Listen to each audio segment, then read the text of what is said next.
doing the white in the middle, just like this, perfectly.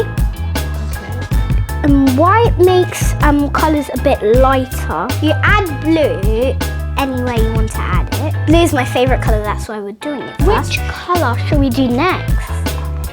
You say yellow? Okay, let's do yellow.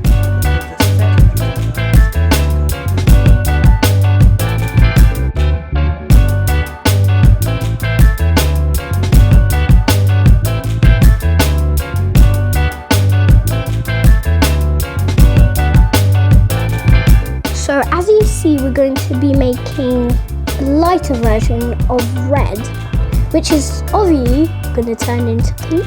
And now we're going to make another secondary colour. The primary colours are yellow, blue,